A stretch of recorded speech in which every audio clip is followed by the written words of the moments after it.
Good evening, everybody, and welcome to We the People. Tonight's We the People is with Angelica Dueñas. Dueñas, I'm sorry, I did it wrong. But that's the mess up of the evening, so there we go. And I only have to call you Angelica for the rest of the show, so that's cool. And you're running against a guy you ran against in 2018, right? That's right. And Tony, and he's been in there forever, hasn't he? He's been there he's been our representative in some way or another for a very long time. He's been our congressman for about, 6 years now. Yeah. But previous to that, he was a city councilman, and then previous to that, he was assemblyman. Yeah, so he's been there a long time. Mm-hmm. And so we'll be talking a lot more about that. And Laura Livengood, of course, is here. Mm-hmm. Hi, Laura. How are you doing? Yes, I'm in chat, and I will be taking any questions you have for Angelica during the show. Thank you so much. I appreciate that. Mm-hmm. Welcome, everybody. I'm really excited about this conversation. Angelica, it's so nice of you to do this again. You know, I really appreciate that. It's Thank you for having me. No, it was great last time, and I'm glad to be back. Yeah, you're a seasoned candidate now. It's nice, and that's something you get to say. You know, you've run before, and to me, running is like the hardest thing you could possibly do. And so, thank you for that. Thank you for doing it again. Right? Why? Thank you. Yeah, no, it really was not easy. No, it's not. It's not. And you know, it's you were running against a guy who got, he's just slammed a Republican, right? He's very popular. He's a $2 million congressman, from what I can see. He gets lots of money from corporate interest. You ran last time as a Green. Why are you running as a Dem this time? Well, a number of reasons. One, Bernie Sanders is running again. So I wanted to make sure that I was able to do everything in my, power or the best tactic and be able to strategically support him in every way possible. I did go Democrat to run for the ADEM election that happened earlier in the year here in our district. Right. And because also one of the main reasons why I gave the Democratic Party, I said, one more go, one can say, was because of the Green New Deal and this transition or this opportunity that we're seeing to really make the Green New Deal happen. And that was one of my platform issues, was the Green New Deal last time around. And to have it be a reality or a possibility, really, it's really exciting. And I want to be a part of it. And I think that in our district, unfortunately, the Greens are about, less than 0.5% of the registered voter. We got 6% of the vote last time around, which is great under the circumstances. But, our district is a majority Democrat. And so, if we stand a realistic chance in our district, unfortunately, at this moment in time, it's really going to be a Democrat that would be able to take over the seat. And at this point, I feel that we're in a moment of crisis. I have 5 kids. I'm a mother of 5, and they are one of my biggest motivator because when I look at their future, it's almost depressing to see that they really don't have much to look forward to if we keep on going the way that we're going. And so maybe I'm an impatient person, but I'm the type of person that, if it's not getting done, I want to be a part of it, of the solution. So this is me being a part of the solution. There is nobody else that's running that stands for these issues right now. I've always said this, and I've said it before, if we had someone else that was standing for the same issues, we will gladly step back and support them if we are able to trust them and they're a more viable candidate. But for the time being, we don't have anybody who is stepping up and standing for these issues. Well said. And that's a hard choice to make. But I think every progressive is really a Green. If you truly believe in the climate crisis, understand that it's a crisis, right? I wish the Green Party was stronger, and I don't know why it's not stronger in California. We're going to talk more about that, like cognitive dissonance amongst Californians later. But yeah, I'm glad. Thank you, because there's actually been a lot of improvement in the Democratic Party thanks to hard work like yours and other progressives that have done a lot of work at the grassroots level to try to make it better.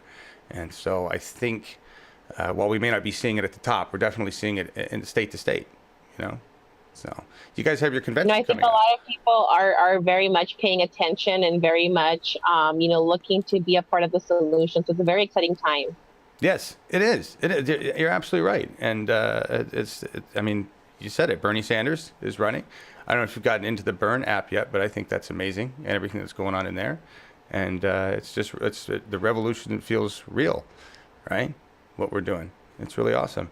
Last time, you see, there was another Democrat. Do you think, who's this guy, this Joseph Shamus? Do you think the establishment or somebody else is going to jump in there and try to squeeze votes away from you this time again? I don't know. I mean, we'll have to wait and see. Joe wasn't, I wouldn't consider him establishment. Actually, I thought he was a good guy, a little bit conservative Okay. for my taste, but he was a good person. He's definitely corporate free. Um, Joe actually, I just found out he's no longer in the state, so I don't think he's going to be running again. Okay. But we don't know. I mean, right now there is a third candidate, but I don't know much about this person. I wasn't really able to find anything on this person, so I look forward to see where they stand on the issues, and hopefully we can, have a community forum this time around. Absolutely. Absolutely. I agree. I'm happy to host that. If we get a couple candidates, I'd love to. And Tony, love to have you on. We can talk climate. We can talk energy. We can talk your district and what you've done for it. And it's just a Zoom call, Tony. Let's do it. All right? I throw that out there. I'm game. None of these people ever say yes. I'm just telling you right now. They never do. I was going to ask you about, I do want to ask you about this. So there's a lot of talk about the delegates in 2020, and you were a delegate for 2016 for Bernie, right? That's right. Was that what inspired you to run the first time? The first time, what inspired me to run was it's very similar to what's happening now. It's just the fact that our representatives are not representing the people. They've been sold out to the corporations, and I fell in love with the platform, the Green Party platform, and I think that I'm taking the good things that I learned from the Green Party, which is like the whole thing. I think it's a wonderful platform and pushing it forward. So yeah, I'm sorry, I got lost in the question there. No, that's all right. That's right. It wasn't really a good question. I did a bad job. And really, we were just talking. I was asking you about the convention and just Yes. where I was going with that is that, we saw what the DNC did to Bernie and what happened with the rigging. And, it looks like we're all worried about that again. How do you feel about that? And do you think maybe this time we'll come in better prepared? And are you thinking you'll be a delegate? Are you going to try to work that? I mean, I guess it's still a while away. I will wait and see how would I be the most beneficial? What would be the best strategy? Would someone else be a better, a person for the job? I have no problem with that. I think I just look forward to working with our community, activating more people, and being able to knock on way more doors than we did last time. That would be awesome. Last time around, we were very active in our district, but we got activated kind of late last time around. So I'm hoping that the campaign is able to provide us the supplies, a lot earlier this time around, Yes. where we can really hit more doors and really make it happen. As far as the rigging goes, I think that that's something that we do need to keep an eye out for. I think that we need to coordinate some sort of exit polls, something organizing that matter. And I think that we definitely need to outvote the rigging because they will be, we should expect it. Yeah. Yes, we should. We shouldn't be naive about it. And I'm glad you said that. Appreciate it. That's well said. All right, we're going to play Progressive Jeopardy. You ready? Right. All Yes. right. Here's our questions. So we are our categories. We have trading places, at fault states, and Angelica says. These are worth 100 unicorns each, except for the last one, which is worth 500 unicorns. And they're unicorns because we don't have money and we don't really want to deal with that, right? So pick a category, please. Let me do trading places for 100 unicorns, please. Awesome. The question, This trade deal cost Americans jobs as companies moved operations out of the country to increase profits. What is NAFTA? Correct. Wonderful. NAFTA. Yeah. So this was in the news, and it looks like they've done they're working on it, changing it, doing something with it. And I was reading on your website that your family was directly affected by the original version of NAFTA, right? That's right. My mom had what she considered a great union job. It was hard work. It was in a factory, but the pay was good. The benefits were good. And she was looking forward to a pension, right? A retirement benefit. And unfortunately, the factory shut down. Well, she was about 4 years short of earning that benefit of a full retirement pension plan. So, and that was because they moved to Mexico. And then from what we heard is that they actually moved from Mexico to somewhere in Asia. So, I mean, it's just the greed is just never ending. They're just seeking out profits regardless of the cost to people in our community. Because, in fact, this factory, which Price Pfister, was a staple in our community. I mean, we have generations of community members that worked out of Price Pfister. There was 3 shifts working at all times, so it was a big loss. Yeah, and that's it's what you just said, and really all they're doing is pulling up stakes, moving to another place where they're going to pay people a lower wage, and when they get upset there, they move to another place, right? That's right. How do you feel about trade deals in general? How would you handle relationships or these deals with Canada, with Mexico? I'll be honest, I'm not an economist, so that's not really my strength, but I think that, I would seek out to have some sort of, fairness for both, for all parties to be, benefiting. And honestly, what I would seek out to look for is to stop, taking advantage of these third, or like less developed countries where I think the United States and Canada seem to be doing. Like, that's really what I would want to focus on, is to really try and figure out, globally, how can we really bring some justice and fairness to it all. I'm not an expert, and I don't claim to be, but I really do think that that's something that I would want to focus on. And I think that that's something that at a global scale, I think that, Europe and, other places too are guilty of, being, taking advantage of these countries in both South America and Africa and Asia. So, I mean, I think we really do need to focus on a global scale of, justice. I love your answer. Let me tell you why. That's about the most human, honest answer, and it's absolutely 100 correct.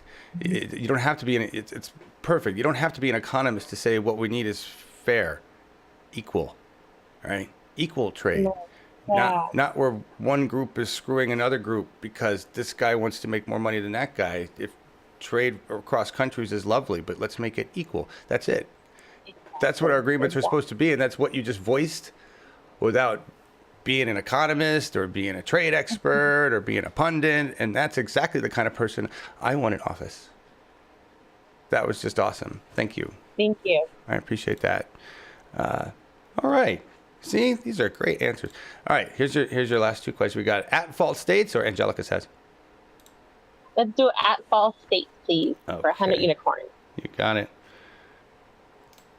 The question. This state has more than 500 active fault lines with a 99% chance that a magnitude 6.7 or greater earthquake will happen in the next 30 years. It also has more than 650 fracking wells, which according to the USGS causes earthquakes. What is California? Yes, 100 unicorns. Phenomenal. So let's talk about this cognitive dissonance in California where you guys love your environment and you talk about the environment all the time. And Jerry Brown was supposed to be like the Jesus of environment and, came back from the dead. And why but you frack the crap out of your state. It's like Swiss cheese and you're on a fault lines. And why do you love gas so much? Do you know? I think the people is one thing, and then, our representative elected officials are another. Yeah. I think the people are definitely, looking for clean energy, and a clean, future and fossil-free, energy. However, our elected officials have been bought out by, by the fossil fuel industry. I think that it goes more than just talking about the environment in California. I mean, if you look at California, we're as blue can be. And I think that, even in our district here, most of our representatives are all of our representatives are Democrats, and most of our representatives are Latino. Right. So what does that have to do with anything? What it comes down to is, who are these people and who are they loyal to? And I think that in the state of California, that we've been fooled, we've been taken advantage of. And I think that we've fallen, victim to these Democrats who say one thing and do another, or just say nothing, and hold these seats and don't let the people, make any change happen. So I think that it's big. It's a big problem. Some areas are worse than others, but California is really bad in the sense that, you would expect that in California, having a majority Democrat, being so liberal, that we'd be in a Medicare for all or something. Nothing. We have nothing to show for it, and it's just a big facade, unfortunately. Yes. Oregon is no different. And Washington's no different. For some reason, the West Coast states all have these faux progressives. And they look great and they sound great, and they're Dems and they're Dem controlled, right? We've got Dem majorities, but we don't move forward with any progressive initiatives, Yep. And it seems almost a harder problem than in red states, where it's pretty easy to delineate, right? And exactly. At least you know who or what. And in California, it's like, I don't know. It's really hard to tell, and especially if you don't have the time and ability to research these candidates, it's like, how would you know the difference? Right. You vote down ballot a certain way, and you hope for the best. And in most cases, people are just not voting anymore. The majority of people are not voting. Our district has like a really low voter turnout, and it's because we have these representatives that are pretty shitty. Yeah. Yeah, and you nailed it at the beginning. Like, you need to knock on doors, because the thing that wins elections is talking to people and shaking hands. Yes, and knocking on doors. Absolutely, and that is what we're looking forward to doing. We had a great experience last time around, and we're hoping that this time around, since we are running, Democrat, it'll open up some people's mind to our run, because I think last time around we had a lot of people who were on board up until they heard that we were running green.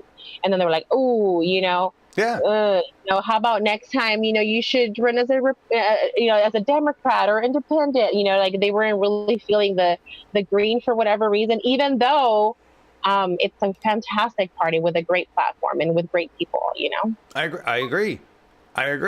But it just it lacks the support. And what it needs is, we need publicly funded elections, so that exactly it's equal. Or a system like Germany's, which I think is great, the way they do theirs, right? So I mean, look, Tony, you're the incumbent, and the reason, like, if there's two D's on the ballot, the problem is name recognition. Everybody's gonna go, we know Tony. Tony's been there since dust, right? And that's so. If you get out there and knock on doors, then they'll be like, oh, and we know Angelica too. We know. Right. Exactly. So we're hoping to be able to get, more people who can jump on board. We're hoping to get, some key endorsements early on, so we can get, people who already are active in the community to come out and help us out. The DSAs, the ADAs, and all of that, to try and come out here and turn it up and make some real change happen in Los Angeles and the Valley. And to bring some real representatives to Congress, because I mean, we're going into endless wars. We are losing the fight for Medicare for all, from what I can see. Even though the people are supporting it, but these representatives are just dragging their feet. Tony Cardenas is insisting on Affordable Care Act, which is good and all, but it does not solve the problem. It actually creates a bigger problem for some people. And I think that it's something that we need to defend, absolutely, but we need to fight for Medicare for all. And since Big Pharma is, his number one funder for his campaigns, I really don't see that happening. Yeah, and thank you for pointing that out. I was going to show this lovely graph here. Here's Big Pharma right there, 122,000. This is from the 2018 election. Then health professionals. He actually is a full spectrum corporate Democrat. He takes from all sorts of industries, like all of them. I was really impressed with that. It's a banquet. Yeah, no, it's really gross. Like it's like I don't even understand where this money comes from. So we took some time to research, and I mean they're coming from all over the country, like all over the country. It's been very wild. Yeah, like they really want to keep this guy in there to hold the establishment line. So progressives, money helps, and volunteers, because the more people that can canvass for Angelica with Angelica. Absolutely. Right? If you're local, please make your way out here. If you're not local, sign up to volunteer on our website anyway, because there will be some texting opportunities coming, later on.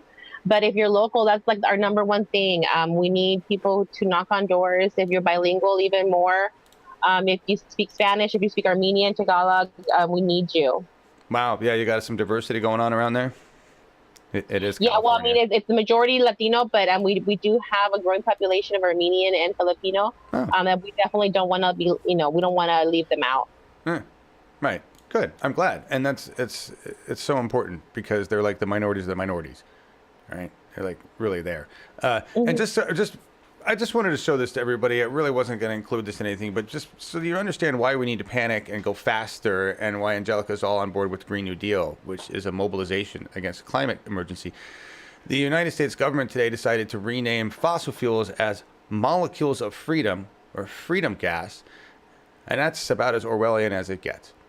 So please help Angelica, because Tony has no climate policy from what I could find. He just has a infrastructure policy. These are his priorities, everybody. This is from his page. These are his priorities: economy, diversity, immigration, juvenile justice, veterans, at-risk kids, and animal rights. That's the top. Okay. I mean, not that those aren't important, but they're all going to be gone if we don't fix the climate. So absolutely. Right? Yeah. Absolutely. All right. So thank you for help. All right. Last one, Angelica says, is the last category. And so you don't get to choose. I'm just going to show everybody that. But it's you. So here we have a tweet from you. And this is says, Medicare for all now. There is no room for profit in blank. Blank is not a commodity. What is healthcare? Very good. Yes, that's exactly what you said. Not some time ago. And so we were just talking about Medicare for all. We were talking about how Tony not interested. He wants to keep the ACA. And where do you stand on this? What do you want to see put in place right now? What does that look like? In regards to healthcare? Yes. Yeah. I would like to see a there's no reason for them to be there. There's no reason for a middle person to be there. I would like for government funding, which we already have the money to be able to cover everybody. We already are spending per capita more than countries that actually cover their entire population. So the money's there, and we need to just, reallocate it. And the money should be going straight to our medical care facilities, our doctors, our nurses, hospitals. And insurance companies should not be involved. There's no reason for that. They're seeking out profit. They're looking to prevent from care from happening, and to make themselves rich at the cost of our health. So I would like to see health insurance go away completely. Ideally. I like that. I mean, even a country like Germany, they keep private insurance, but it costs like 30 euros a month for the absolute maximum. It's like ridiculously cheap, right? Yeah, I'm not familiar with Germany, but I do know the UK. I know in the UK there's the national system, and then there's also the ability to have private healthcare, which actually is more like HMO type, where it's like little tinier like groups that you would have care through. And for the most part, though, they don't do preventative. They don't do anything like cancer or anything crazy like that. It's usually more like specialized care, like podiatry. Like your skin and stuff like that, where if you get really, really sick, you have something to fall back on, and you always have care. Absolutely. Something along those lines, sure, why not?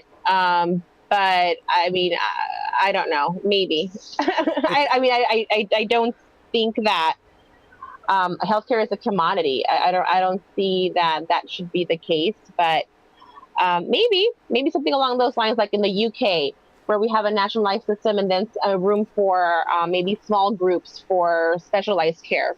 Yeah, I mean, right. I mean, look, I'm an anti-capitalist, so I think it should all be free. But there's a lot of better ways to go than just ACA improvements, right? That's what we're saying. No, yeah, absolutely. Because all that did was, I think it tricked a lot of the people. I remember when it was happening that people were like, yeah, we are going to have healthcare for everybody. It's like, no, actually, no. Now we're forced to have healthcare, to purchase healthcare, Right. which is a lot different, and just because you're purchasing it doesn't mean you're able to use it, because, these out of pockets and these deductibles are going out of hand. Premiums are skyrocketing, and people are not getting any sort of better care. No. If anything, is getting worse. And the overwhelmingly, the people, as you mentioned before, the people want it. And it looks like the issue is, Nancy Pelosi and Speaker Rendon, and right, and so we need to get these people out of office. Right? Absolutely. In fact, speaking of Anthony Rendon, Maria Estrada is running against Anthony Rendon again. Yay! So keep an eye out for Maria, because she will be giving it another go, and I think that she would be ideal for the job. We know Maria. Maria in. Yeah. Yes. We'll interview her again. She's a badass. I just put her back on my list. That's good to know. Thank you. It's wonderful. Another seasoned candidate. It's awesome, and somebody who actually knows what's going on in their community, and really knows what to do. We got to get rid of the roadblocks. We really do. It's really important. What any other like screaming issues you want to talk about? How about the convention coming up? You going to be there? What's you going to do? Yes. So the California Democratic Party convention is happening this weekend, Friday, Saturday, and Sunday. I will be flying out tomorrow. I actually will be a proxy voter for a former Assemblywoman, Patty Lopez. Oh, cool. So we're going to give that a try. We have to do some paperwork while we're there. We have our fingers crossed, because, there's always shenanigans. So we're hoping that we can get a spot. But, it just goes back to, working with the community and getting to know people and making those connections. And Patty Lopez, who held the seat here in our area, it overlaps our district. She's super active in her community still. And, we are working together, and, we're helping her out, making sure that she's able to cast her vote. And, she's letting me get access to a bunch of, different things that are happening at the convention. So that's great. That's awesome. Yeah. So we're looking forward to just not disrupting, but making sure that our voices are heard and being vocal. That's the trend now. I like that. That's awesome. And catch up with Shahid Buttar when you're down there. He's going to be there. Pat Cody's going to be there. We're going to be checking in with those guys. And who else, Awesome. Laura? What else is going on? Oh, you're muted, my dear. David Hildebrand will be there. Stephen Jaffe will be there. I mean, everybody will be there. It's going to be. Yeah, no, there's going to be quite a few people. I mean, it's going to be great. I look forward to seeing, all the, a bunch of Bernie delegates that I haven't seen in, since 2016. So it's going to be great. It is. It's going to be awesome. Everybody, support Angelica, please. Where do we go to do that? Oh, do we have any questions, Laura Livengood? No, actually, people have been just sharing what districts they're in, and seeing if we can get more names of more progressives that are running. But I really liked what you said, Angelica, about running Dem this time, because Bernie's running. It's like when he's not running, it's like, okay, whatever. But you run, vote through conscience. But to be able to be part of his infrastructure and going to the convention, that Absolutely. definitely is. I imagine is giving you more energy this time. Oh yeah, I'm very looking forward to it. I really, really hope that the people who are already being activated in our district for Bernie give us a chance and help us out, because if we can work together, I mean, we can really make some real change happen. Yeah, well, attend the Bernie events they're on the Bernie map. So yeah, no, absolutely, that's part of what we're going to be doing. Yeah. That's fantastic. I mean, that's just amazing thing is you could plan canvassing or plan your, just around that. Where's the next one? Mm-hmm. So 'cause they're happening all the time. Yes, Just exactly. It's been awesome having you, Angelica. Thank you so much. Yes. Thank you. Thank you guys so much. I appreciate it. And hopefully we can come back before the election. Yes. I'd love to. I'd love to have you and Tony and whoever else is running, and we can have a conversation about the important things and get some real answers out of Tony. And I'd love to do that. But We can fit a lot of people on this little screen. we can't. 5. Yeah. I look forward to that. Thank you so much, Angelica. Here's tell everybody where to go. Here's a slide for your. Just tell everybody where to go. AngelicaForCongress.com. Number 4. Yes. AngelicaForCongress.com. It's a pretty, put together website. Everything that you need is there. If you want to donate, if you want to sign up to volunteer, if you want to check out our platform and where we stand on the issues, it's all pretty there. It's pretty complete, so check us out. I think it's pretty transparent where we stand on the issues. I don't think there will be much of a surprise as to what where we stand on things. Awesome. So if you agree, we look forward to, getting your support. That's awesome. Everybody, please, if you're in the area, ground support, absolutely necessary, and donations, of course, absolutely necessary, because supplies don't come free. They just don't. So, thank you so please. much. Thank you. Absolutely. Laura Livengood, thank you so much. You were quite welcome. Thank you. It's been a great chat. Nice meeting you all, Terry and Karen and Davey. Welcome back, Human, Jilly, Schultze. Yeah, everybody. Andy, Nicole. Thank you for the chat, Nicole. And thank you to all the volunteers that make UHM possible, and to all the candidates that run. We're going to get out of here with Tom Waits, who I wasn't a fan of until Marcus forced me to listen to a song. I love Tom Waits. I know. I was like, whatevs. But this song is really cool. And Marcus played me this live version, which we're going to play right now. And I had no idea what the song was about. And then I found out what it was about. And I think it's really, I don't know, poignant. It fits for right now. But the problem is that we are, I gotta cue it up here. So the guy, what he's saying here is make it rain. He's pissed, and he's telling God, make it rain. Let's just wipe this out. All this garbage, all this crap, all this stuff. But all this crap, all this stuff we caused. So we could wipe us out, which is what we're doing anyway. It's flooding catastrophically in the Midwest right now. But we really don't have any option other than to fix it. And that's why we have to elect progressives. So please help Angelica, and let's enjoy Tom Waits. Here we go.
I mean,